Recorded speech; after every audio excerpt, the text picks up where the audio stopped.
The agenda for this meeting is maintenance of international peace and security, non-proliferation of weapons of mass destruction. The agenda is hereby adopted. I am honored to be here today to chair this meeting of the United Nations Security Council. It is also my privilege to welcome the distinguished heads of state, heads of government, ministers, and other leaders and representatives here with us. Thank you. I also wish to warmly welcome Secretary General Antonio Guterres for joining us. Thank you very much, Mr. Secretary General. The Security Council will now consider Item 2 of the agenda. I will make a statement in my capacity as President of the United States of America. It is a great honor to be here today at this UN Security Council briefing to discuss a matter of urgent importance concerning and countering the proliferation of deadly chemical, biological, and nuclear weapons and the means to deliver them. The nations of the world have long recognized that certain weapons are so dangerous and can inflict so much suffering that all of us have a vital interest in preventing their further development, spread, and use. Since my inauguration, the United States has taken bold action to confront these sinister threats. Many of us are rightly focused on the dangers of nuclear weapons, but we must never forget the risk posed by biological and chemical weapons. The United States was one of the first nations to unilaterally renounce the use of biological weapons. And since World War I, we have led international efforts against the scourge of chemical warfare. Most recently in Syria, we have twice imposed severe consequences on the Assad regime for using chemical weapons against innocent civilians. I want to thank Prime Minister May and President Macron for their country's close partnership in those efforts last April. The Syrian regime's butchery is enabled by Russia and Iran.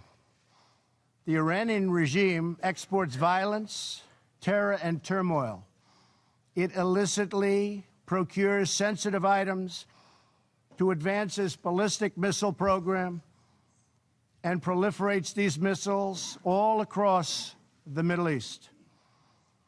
The regime is the world's leading sponsor of terror and fuels conflict across the region and far beyond. A regime with this track record must never be allowed to possess a nuclear weapon. For this reason, I announced earlier this year that the United States would withdraw from the Iran nuclear deal. This horrible one-sided deal allowed Iran to continue its path towards a bomb and gave the regime a cash lifeline when they needed it the most. They were in big, big trouble. They needed cash. We gave it to them. In the years since the deal was signed, Iran's aggression only increased. The regime used new funds from the deal to support terrorism, build nuclear-capable missiles, and foment chaos. Following America's withdrawal, the United States began reimposing nuclear-related sanctions on Iran.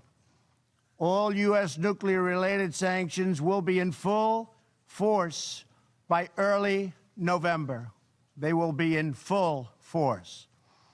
After that, the United States will pursue additional sanctions, tougher than ever before, to counter the entire range of Iran's malign conduct. Any individual or entity who fails to comply with these sanctions will face severe consequences. I ask all members of the Security Council to work with the United States to ensure the Iranian regime changes its behavior and never acquires a nuclear bomb.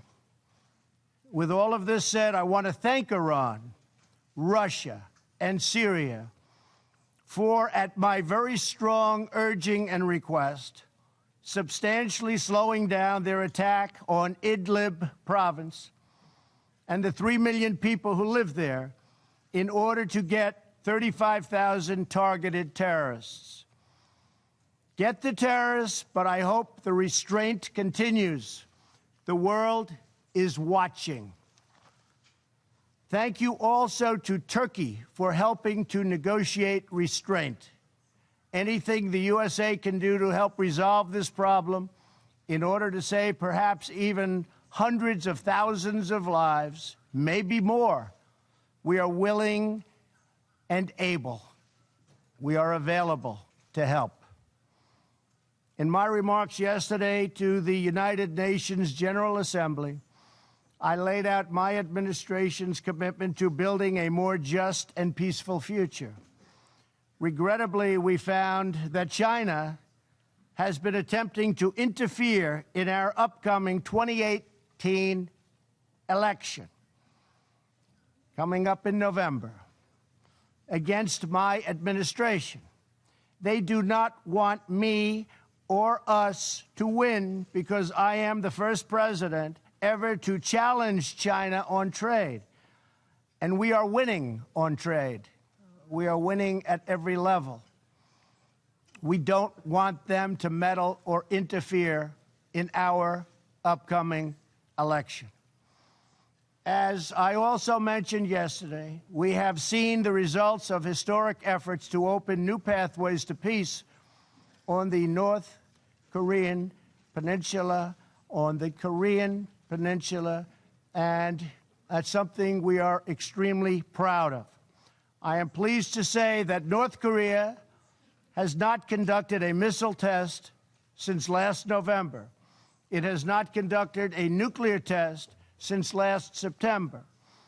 And the hostages have been returned to us, and very importantly, the remains of American heroes are now returning home. In June, I held a historic summit with Chairman Kim Jong-un in Singapore, where he reaffirmed his commitment to complete denuclearization. Last week, Chairman Kim reiterated that commitment to President Moon at their third summit and to me in a very strong letter form. I think we will make a deal. But unfortunately, to ensure this progress continues, we must enforce existing UN Security Council resolutions until denuclearization occurs. However, we have detected that some nations are already violating these UN sanctions. This includes illegal ship-to-ship transfers, which must end immediately. The safety of the Korean Peninsula, the region, and the world depends on full compliance with UN Security Council resolutions. Very, very important. But most importantly, I believe that Chairman Kim Jong-un, a man I have gotten to know and like, wants peace and prosperity for North Korea. Many things are happening behind the scenes, away from the media, which nobody knows. But they are happening nevertheless, and they are happening in a very positive way. So I think you will have some very good news coming from North Korea in the coming months and years. I also very much appreciate what President Moon of South Korea had to say about me last night in television interviews. Working with President Moon has been my great honor, and likewise working with President Xi of China and Prime Minister Abe of Japan has been a pleasure and an honor. Each of us follows in the footsteps of countless world leaders, diplomats, and public servants who came here to the United Nations with the same noble goal: to build a future worthy of the patriots, true patriots, who sacrificed their lives for our nation and for our future. To be successful, we need a commitment of every nation represented in this chamber. Acting together, we can replace the horrors of war with the blessings of safety and the beautiful promise of peace. Thank you very much. I now resume my function as President of the Security Council and give the floor to the President of France.